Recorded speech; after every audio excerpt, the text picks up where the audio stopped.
우리 잠언 말씀을 같이 살펴보고 있는데요. 특별히 오늘 본문은 이 잠언 속에 숨어 있는 보화입니다. 지혜의 찬가라고 또 불리는 지혜의 예찬 시인데요. 솔로몬이 오늘 본문에서 지혜를 예찬하죠. 이 노래 형식으로 되어 있는 찬가의 형태입니다. 입에 침이 마르도록 지혜에 대해서 칭찬을 합니다. 이 귀하고 복된 지혜 하면서 이제 쭉 찬양을 하죠. 여기서 좀 느껴야 될 게 뭐냐면 솔로몬의 마음이에요. 이 얼마나 귀하고 복된 것인가 혼자만 알고 있기 너무너무 아까운 마음에 이 찬가의 형태로 우리에게 소개하는 것입니다. 우리도 그렇잖아요. 너무너무 좋은 거 혼자만 알고 있기 아까울 때가 많이 있잖아요. 그래서 전하는 때가 많이 있는데 제가 어떤 글에서 잊혀지지 않는 예화라고 하면서 누가 이렇게 써놓은 글을 봤었는데요. 어떤 분이 젊었을 때 이 대학교 버스 타고 가는데 갑자기 중년의 어떤 남성분이 버스에서 일어나더니 소리를 지르더래요. 여러분 제 말 좀 들어보십시오 하면서. 근데 이분이 무슨 얘기를 하냐면 저는 수십 년 동안 무좀으로 고생을 했습니다. 그런데 그래도 고치지 못하고 있었는데 민간요법으로 이 약을 발견했습니다 하면서 약 방법도 설명하더래요.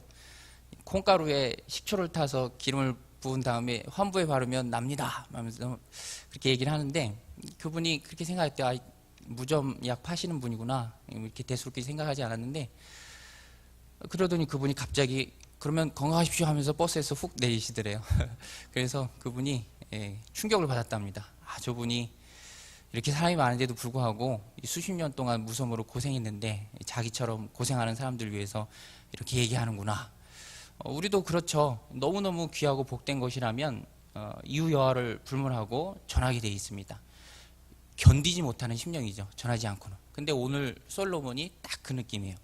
이 지혜가 너무너무 좋은 거라. 혼자만 갖고 있기 아까운 거라. 그래서 극찬을 하면서 송가의 형태로 오늘 우리에게 소개하고 도전합니다. 오늘 이 시간을 통해서 이 귀한 지혜를 우리도 솔로몬처럼 받고 또 찾고 얻고 누리는 귀한 축복의 시간이 되길 소원합니다. 그러면 지혜가 무엇인가? 바로 따라오는 질문이잖아요. 지혜가 무엇인가? 제가 본문을 보면서 3일 동안 고민을 했습니다. 이 지혜가 무엇인가?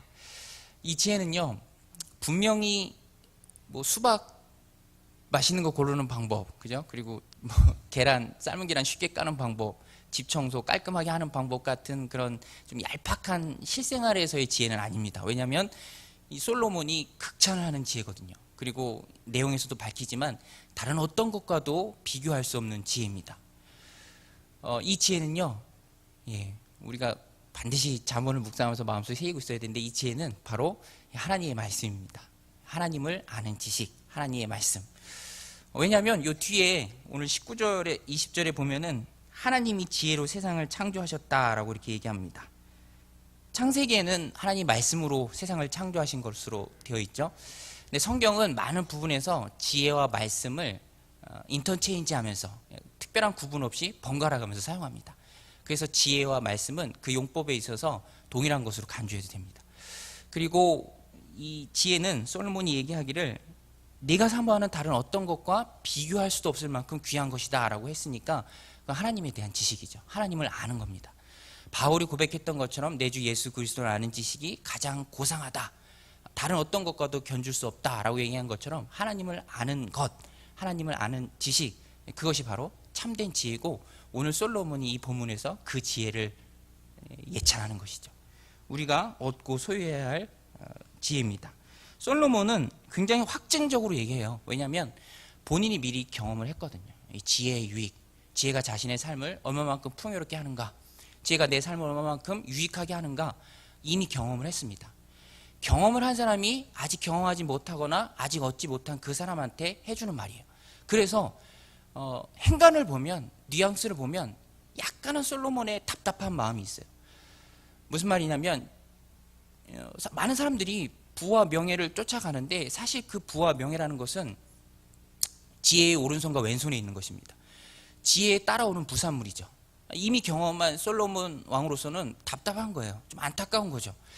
지혜만 얻으면 마치 고구마 줄기 이렇게 붙들으면 고구마가 주르르 달려오는 것처럼 지혜 하나만 붙들면 거기서 이렇게 주르르 달려올 텐데, 정작 하나님 아는 지식, 하나님의 말씀, 그 지혜는 등지고 재물과 부귀와 영화만 쫓아다니니까 얻을 수 없는 신기루를 잡으려 하니까 이미 경험하고 얻은 사람 입장에선 그렇게 답답하고 안타까울 수가 없는 것이죠. 그것입니다. 그래서 16절 보면 그렇게 돼 있죠. 그의, 이 지혜를 좀 의인화한 건데요, 그의가 바로 지혜입니다. 그의 오른손에는 장수가 있고 그의 왼손에는 부귀가 있나니. 하나님 말씀만 쫓아오면, 잡으면 다 따라온다는 것입니다. 그 세상은 자꾸만 우리를 가만히 안 두는 것 같아요. 자꾸 바쁘게 합니다. 바쁘기만 해요. 바쁘다고 그런 표현 있잖아요. 되는 것도 없고 안 되는 것도 없다. 오늘 이 시대가 딱 그런 시대인 것 같습니다. 그냥 분주하기만 한 거죠. 정신없이 바쁘기만 합니다. 열심히 하는 것 같은데 실속은 없고, 많이 뛰는 것 같긴 하지만 정작 열매는 없는 삶이죠. 뜨뜻미지근한, 되는 것도 없고 뭐 그렇다고 안 되는 것도 없고, 지혜를 놓쳤기 때문입니다. 지혜만 붙잡으면 다 따라온다는 것이죠. 그래서 이 거룩한 삶의 가장 큰 은밀한 대적은 분주함인 것 같아요. 분주함, 이유 없는 분주함, 그냥 바쁘기만 한 거죠. 마르다가 성경에서 그랬죠. 그냥 정신없이 분주한 때문에 분주하게 보내다가 정작 중요한 예수님을 놓쳤잖아요. 오늘 우리도 마귀가 자꾸만 분주하게 합니다. 그러면 다른 것 얻으려고 찾으려다가, 다른 거 얻으려고 뛰다가 정작 중요한 것을 놓친다는 것이죠. 너무너무 심각한 말씀이고 오늘 우리에게 큰 도전이 되는 말씀입니다. 미국 이민 목회하시는 분이 그러더라고요. 이민 오시는 분들이 대부분 뭐 여러 이유가 있지만 자녀 때문이래요. 자녀 교육에 위해서. 자녀 때문에 이민 가고, 자녀 때문에 열심히 일하고, 자녀에게 신경을 더 못 쓰죠. 그래서 아이러니한 것이, 자녀 때문에 이민하고 자녀 때문에 수고한다고 하지만 결국 그 자녀는 빗나가는 거죠. 잘못되는 거죠. 주객이 전도된 것입니다. 오늘 우리도 하나님의 참된 지혜, 말씀, 하나님 아는 깨달음 놓치면 중요한 거 다 놓친다라는 것입니다. 그러면 오늘 본문의 핵심 이슈가 그겁니다. 어떻게 이 지혜를 추구하며 살 것인가. 솔로몬이 얘기한, 또 오늘 우리가 깨달은 너무너무 귀한 이 지혜, 하나님의 말씀, 하나님을 아는 지식, 어떻게 추구하며 살아야 할까. 적용적 측면에서 말씀을 나눠보겠습니다. 두 가지인데요. 첫 번째는 예배의 우선순위를 두는 것입니다. 예배의 우선순위를 두는 것. 그리고 두 번째는 하나님의 말씀이 내 삶을 이끄시도록 하는 겁니다. 예배의 우선순위를 둔다. 그리고 하나님의 말씀이 내 삶을 이끌게 한다. 먼저 우선순위를 바로 세우는 건데요. 오늘 말씀 15절입니다. 오늘 말씀 15절에 보면, 지혜는 진주보다 귀하니 내가 사모하는 모든 것으로도 이에 비교할 수 없도다. 내가 사모하는 모든 것으로도 이에 비교할 수 없도다. 지금 솔로몬이 얘기하는 것은 내가 사모하는 그것보다 훨씬 더 귀하다. 내가 사모한다는 그것과 감히 비교할 수도 없는 것이 바로 지혜다. 이 우선순위죠. 우선순위가 중요합니다. 프라이어리티. 너무너무 중요한 게 우선순위. 왜냐하면 우선순위는요, 바빠도 해요. 바빠도 하고 힘들어도 하고 무슨 일이 있어도 하는 게 우선순위죠. 그래서 우선순위를 바로 세우는 게 너무너무 중요합니다. 어떤 분은 돈에 우선순위를 둡니다.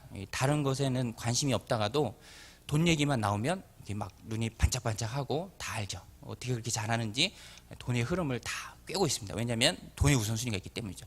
또 어떤 분들은 자식에게 우선순위가 있는 분들이 있죠. 자식에게 우선순위가 있으면, 특별히 교육하는 자녀라면 어디에 좋은 선생님이 있는지, 또 어떤 학원이 좋은지, 누가 탁월한지 모를 수 없다는 겁니다. 왜냐하면 우선순위가 거기에 있기 때문에.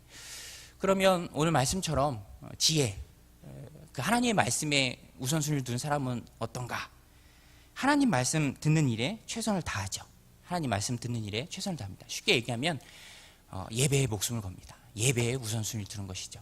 왜냐하면 하나님의 말씀이 선포되는 시간이 바로 예배 시간이기 때문에 예배에 우선순위를 둡니다. 예배 시간이 중요하죠. 그래서 하나님 말씀에 우선순위를 두는 사람은 절대로 그 예배 시간을 타협하지 않습니다. 낮추지 않죠.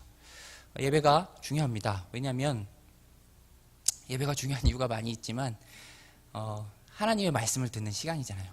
세상 어디에서도 들을 수 없는 하나님의 말씀은 교회에서만, 특별히 예배 시간을 통해서 선포되어집니다. 쏟아지는 하나님의 말씀, 그 은혜의 말씀을 내가 스펀지처럼 쭉 받아들이는 그 시간이 바로 예배 시간이죠. 내 잘못된 생각들, 고집과 가치관들 씻겨낼 수 있는 그 시간이 바로 예배 시간입니다. 제가 가끔 집 청소를 하는데 청소할 때마다 신기한 게 있어요. 청소할 때마다 먼지가 그렇게 많더라고요. 여러분 그렇게 느끼시지 않나요? 왜 이렇게 먼지가 많은지. 이 먼지는 도대체 어디서 오는 걸까? 예.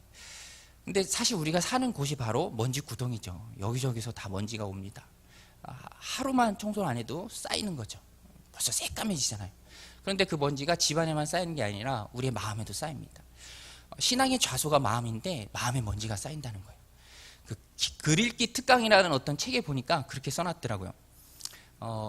글을 쓰는데 소리로 표현하면 이제 생각과 느낌을 소리로 표현하면 말이 되고 언어로 표현하면 글이 된다. 말이 곧 글이고 생각이 곧 글이다. 이 말하고 글은 아주 밀접한 관계인데 핵심은 생각이다. 그래서 좋은 글을 쓰려고 한다면 생각을 먼저 바르고 정확하게 해야 된다. 근데 그 말이 딱 맞는 말이더라고요. 근데 우리의 삶도 마찬가지입니다. 그냥 생뚱맞은 행동을 하는 사람은 전혀 없거든요. 생각이 결과를 낳죠.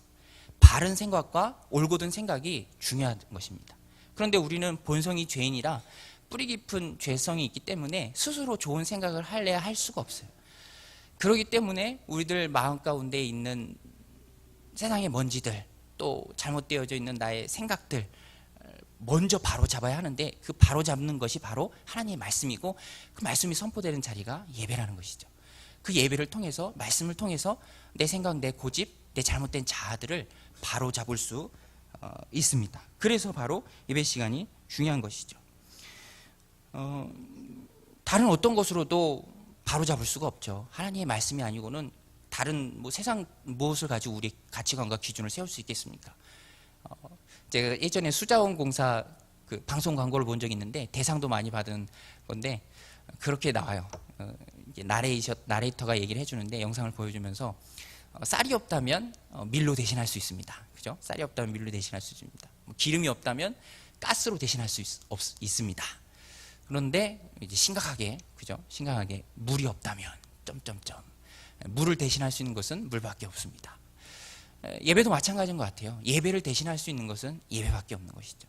그래서 하나님의 말씀을 듣는 그 자리, 잘못되고 그릇된 방향으로 나아가는 나의 삶과 생각을 바로잡을 수 있는 그 하나님의 말씀을 듣는 게 너무너무 중요한 것이죠. 그런데 안타까운 것은 사람들이 소홀히 여기죠. 소홀히 여깁니다. 솔로몬은 이렇게 귀한 것이다, 너무너무 값진 것이다, 다른 어떤 것과도 비교할 수 없다라고 얘기하지만 우리는 너무 값싸게 여기는 것 같아요. 귀한 것이니 귀하게 여기고 귀한 대접을 해야 당연한 건데, 웬일인지 우리는 싼 대접을 하죠. 귀해야 마음이 갑니다. 어떤 분 얘기하는 거 들으니까 싼 헬스클럽을 찾았대요. 싼 헬스클럽 한 달에 10,000원이면 된다. 근데 그분은 거기 안 갈 확률이 많이 있습니다. 왜냐하면 그것도 이게 많이 해놔야 억지로라도 가게 되는 거거든요. 예배도 마찬가지인 것 같아요. 예배에 먼저 우선순위 두고 그곳에 많은 가치를 부여했을 때 내가 움직이게 되는 것이죠. 왜냐하면 귀한 대접을 하니까. 저도 지난주에 옷을 2개 샀는데요. 하나는 양복을 하나 샀습니다. 양복. 주인 아주머니 감언이설에 넘어가서 좋은 걸 샀습니다. 좋은 거. 예. 그리고 또 하나는 티 하나 샀어요. 땀 안 차는 기능성 티. 집이 옆에서 5,000원에 팔더라고요. 예.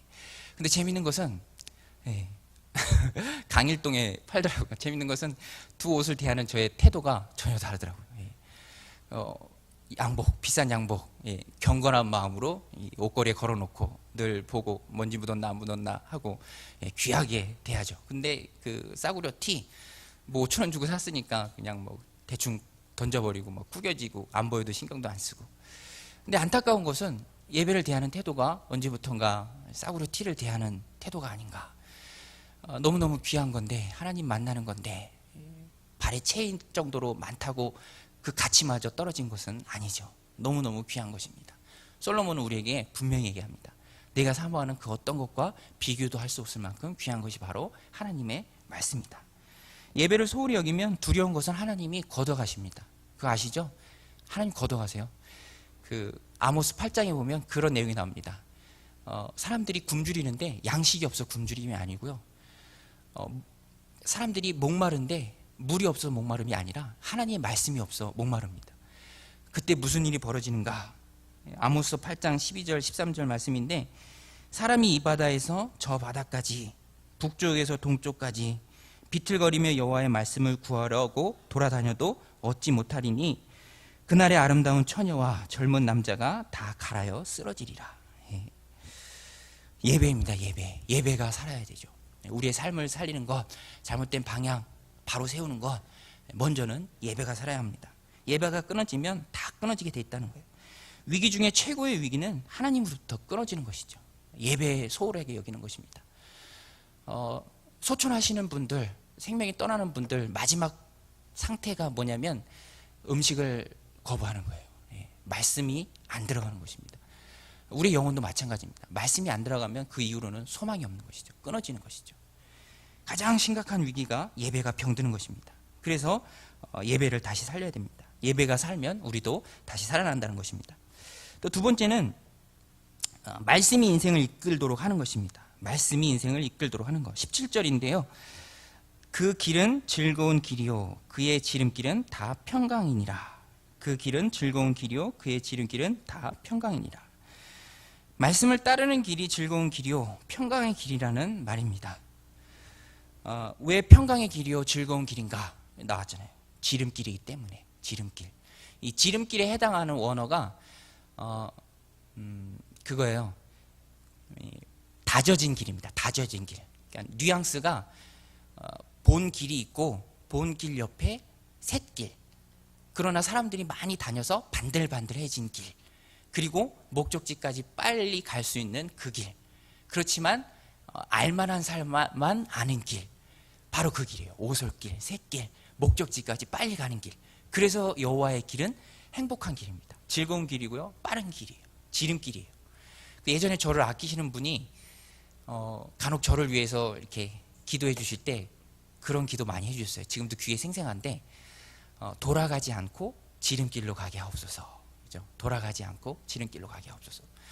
인생에 있어서 돌아가지 않고 곧장 갈 수 있는, 찔러갈 수 있는 길이 얼마나 중요합니까? 오늘도 우리 자녀들을 위해서 늘 기도해야죠. 이 아이가 돌아가지 않고 바른 길로 곧장 지름길로 가게 하옵소서. 중요한 기도입니다. 인생을 살아갈 때 돌아가지 않고 지름길로 찔러가는 것, 바로 하나님의 말씀이 지름길입니다. 하나님의 말씀이 바로 가는 길이죠. 그래서 우리는 그 하나님의 말씀이 내 삶의 주인 노릇하게 해야 합니다. 내 삶을 이끄는 말씀. 그리고 오늘 말씀 제목을 말씀이 이끄는 인생으로 정했습니다. 내 인생을 하나님의 말씀이 이끄시는 거죠. 내 생각, 내 지식, 내 고집 다 내려놓고 내 삶의 주도권을 주님께 맡기는 것입니다. 제가 어떤 책 읽다 보니까 2인용 자전거에 대해서 써놨더라고요. 2인용 자전거. 그 어떤 남편 얘기인데 아내가 계속 2인용 자전거를 사달라고 하더래요. 2인용 자전거. 근데 2인용 자전거 사나요? 누가? 근데 그 아내분은 낭만적이었나 봐요. 이렇게 막 남편하고 아내하고 이렇게 타고 다니는 게. 그래서 남편이 하도 노래를 부르니까 생일날 준비를 했대요. 이렇게 사놓고 천으로 덮고, 그죠? 이렇게 이벤트식으로 눈 딱 뜨고 천 걷으니까 2인용 자전거. 아내가 너무너무 행복해 하더래요. 2인용 자전거. 원하던 2인용 자전거. 근데 막 아내가 행복하니까 남편도 좋은데 갑자기 아내가 자전거로 뛰어가더니 앞자리를 맞더래요. 앞자리. 이 자리 내 거. 그러면서 당신은 뒤에. 남편이 너무 마음을 놓고 있었죠. 보니까 앞자리만, 그렇죠. 앞자리만 핸들 조향이 가능한 거죠. 방향을 돌 수 있고 뒷자리 핸들은 그냥 고정되어 있고, 그 이후로 이제 남편은 열심히 뒤에서 핸들만 잡고 페달만 밟는 거죠. 페달질만 열심히.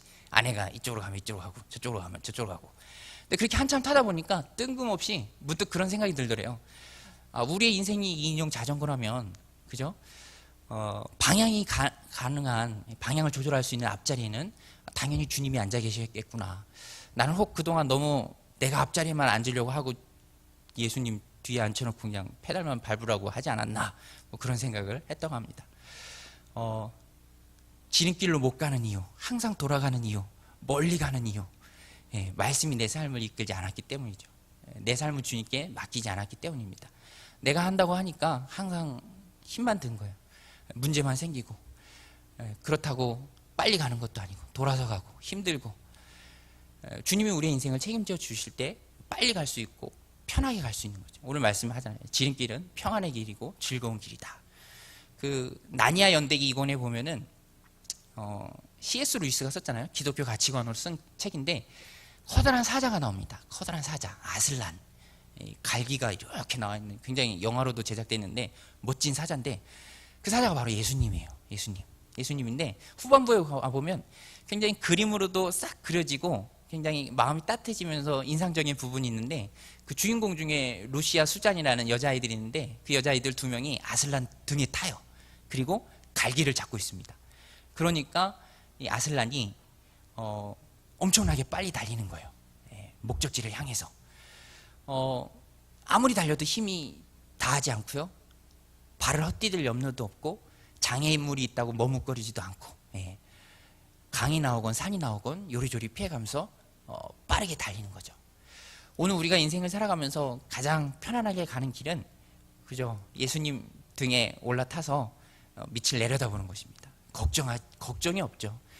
그런 말 있잖아요. 그 기는 사람 위에 뭐죠? 걷는 사람, 그죠? 걷는 사람 위에 뛰는 사람, 그죠? 뛰는 사람 위에 나는 사람 위에 하나 더 있더라고요. 날뛰는 사람, 그죠? 날뛰는 사람. 근데 신앙적으로 표현하면 날뛰는 사람 위에 하나 더 있습니다. 날뛰는 사람 등에 붙어가는 사람.